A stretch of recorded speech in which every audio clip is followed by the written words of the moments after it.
Well, everyone, it's time for us to go and take a look at the Samsung Galaxy S23 and compare it against the Samsung Galaxy S8 and see which specific phone you should go and pick up.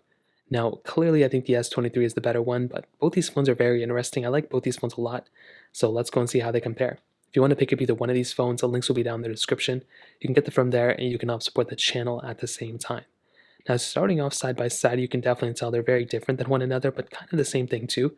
The Galaxy S8 came out back in 2017, and it was a very, very interesting phone that Samsung made. It was a pretty big departure from where they were coming from before. The Galaxy S8 has a 5.8-inch Super AMOLED display. It's 1440p, and I definitely do think it's a pretty good-looking panel. I think it still holds up very well. There has a little bit of bezel on the top and bottom, but I've said this before. I remember in 2017, and some of you probably said this to yourself too.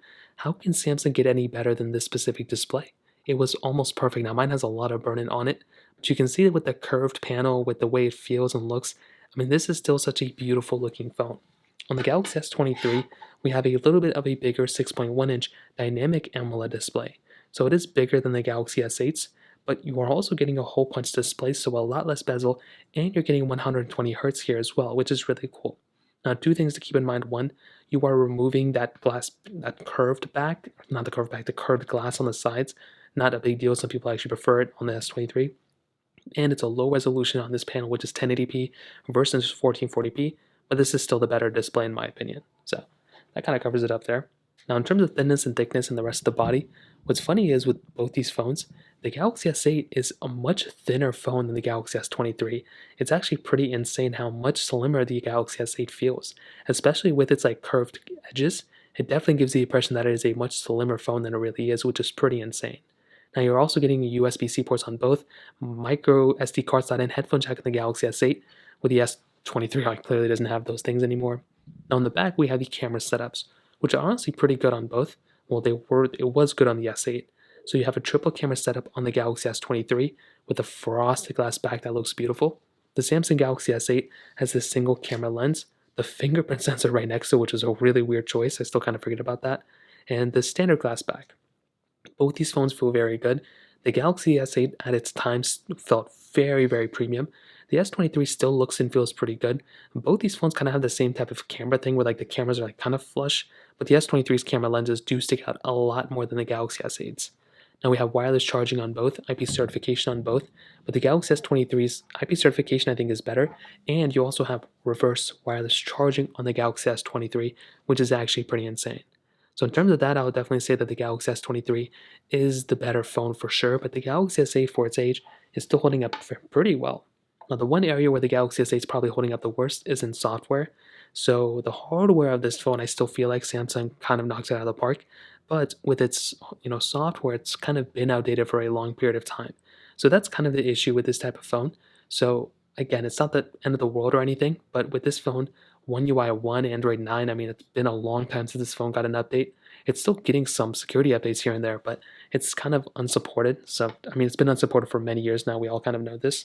The Galaxy S23, the biggest advantage, or one of the biggest advantages, is that this thing is just getting started. This thing just got started with software updates. So it's still going to be here for a long period of time. So that's why this phone is probably the better one when it comes down to it. So in terms of that, that kind of covers it up there. Now let's go and do a speed comparison between both these phones. The S23 has that Snapdragon 8 Gen 2 chipset inside of it with 8 gigabytes of RAM, where the Galaxy S8 has that Snapdragon 835 chipset inside of it with 4 gigabytes of RAM. So let's go and see which one's the faster one between both. Okay, there we go. S8 is on the left, S23 is on the right, so let's get into it. I don't know why that's not working. Phone call is 3, 2, 1. Okay, both were very fast. Definitely S23 is faster. Camera 3, 2, 1. You can just see from the animations and the smoothness there that in my opinion the Galaxy S8 is kind of glitchy, which I can already tell 1 second in. Messages 3, 2, 1. Okay, that kind of covers that one up. Hopping out of here, Chrome 3, 2, 1. Okay, kind of not too many differences there. Let's go and hop out of here.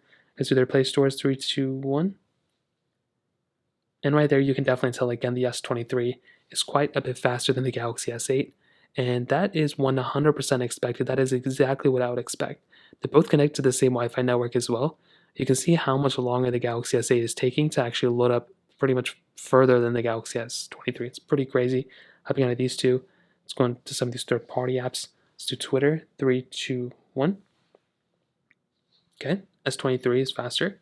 Let's do Snapchat, 3, 2, 1. Okay, what's going to happen here? Let's go ahead and do Quizlet, 3, 2, 1. Okay, let's go and hop out of this one. I do have to launch up a game launcher in order to actually load up any of these other games, which is kind of annoying. Let's go and hop out of this one. Let's do Genshin Impact. I don't even know if I have it here. I do 3, 2, 1. This is a massive game, and you can just see, even from me clicking on Genshin Impact, how much faster it was on the S23 than on the Galaxy S8. That is just another case in point of how much better technology has gotten since the release of the Galaxy S8. And we're already on the display here on the S23. With the Galaxy S8, just kind of stopped. Like, I don't even know. So it took forever for it to get on this like HoYoverse screen. And these are just the splash screens, let alone the in-game. Now, I will say for the favor of the S8, the in-game performance is actually pretty decent for how old this phone is. So I will give that some credit. But you can see how much longer it did take on the Galaxy S8 to even get to the start panel that S23 was already on. And that is going to cycle down to the gameplay and everything like that as well. So that's a massive thing to keep in mind. Even getting out of the game took forever on the Galaxy S8, which is insane. Snake vs. Block, 3, 2, 1. However, I will say that's not to hate on the S8. That's just kind of show you how much better technology's gotten. I mean, I look at these phones kind of the same thing. They're from the exact same manufacturer. So, I mean, even here, I don't know what's going on with the touchscreen now, but there's a big delay in the game right there. Let's go and get back in the game launcher. Let's try Subway Surfers, which I don't have here, which is weird. We can try Temple Run 2, which I have right here. 3, 2, 1. I think I may have tapped it like a millisecond faster on the S23, but even then, I don't know if that would have made a big difference. I will have to probably click into like a confirm panel here. Yes, I do. So even there, with that being said, 1, 2 seconds, 3 seconds tops, it would have still been substantially faster on the S23, but actually it probably would have been closer than it probably would have shown, actually, to be honest. So in terms of the speed, what I'll definitely tell you is both phones are considered fast for their day. The S8 was a very fast phone when it first came out, but since then, I mean, things have slowed down and it's not as fast as it used to be, and it's like probably thermal throttling somehow. So definitely the S23 is a much faster phone than the Galaxy S8. Now moving on to the camera department, like I mentioned before, both phones have, very different cameras. The Galaxy S8 had a single 12 megapixel wide angle camera. You can do 4K at 30 on the back, 1440p on the front, which at the time was actually really good. The Galaxy S23 wide ultra wide telephoto lenses. You have 8K capability in the back and 4K at 60 on the front, which is amazing. Now, with a phone like the Galaxy S8, this device's camera, I will still say it looks kind of modern still. Like, it still looks like the One UI camera that we have nowadays, which is funny. You have selective focus mode. You have this pro option here. You have panorama mode.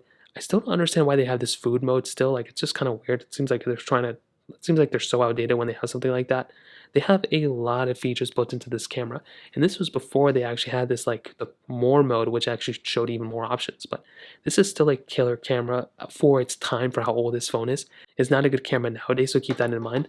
But that's why we have phones like the Galaxy S23 that just dominated in the camera department.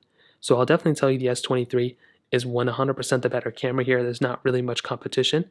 And I'll definitely tell you, when I look at a phone like this, I mean, you have so many options. You have portrait mode, you have more mode. It's a very good camera. And I, for one, am a humongous fan with this type of device. So that kind of also cycles down to how I feel about the Galaxy S23 in general. I mean, it is one of the better phones probably released so far this year. I mean, there's only been like 2 phones released this year, but this is a very good phone. It's pretty much better in every single area coming from the Galaxy S8. But I don't think it had as big of an impact as the Galaxy S8 had. I feel like this phone had like a moment, which was crazy. This phone it's insane how great this phone was when it first came out, and the fact that the hardware itself still holds up so well is pretty insane. Like, this phone is approaching it's over 6 years old now. It's insane how good this phone is holding up so far. So if it still got software updates, I'm sure a lot of people would still be using it. So that kind of covers it up there. If you have any other thoughts or questions, let me know in the comment section below. The like button, that will mean so much, but definitely hit that subscribe button.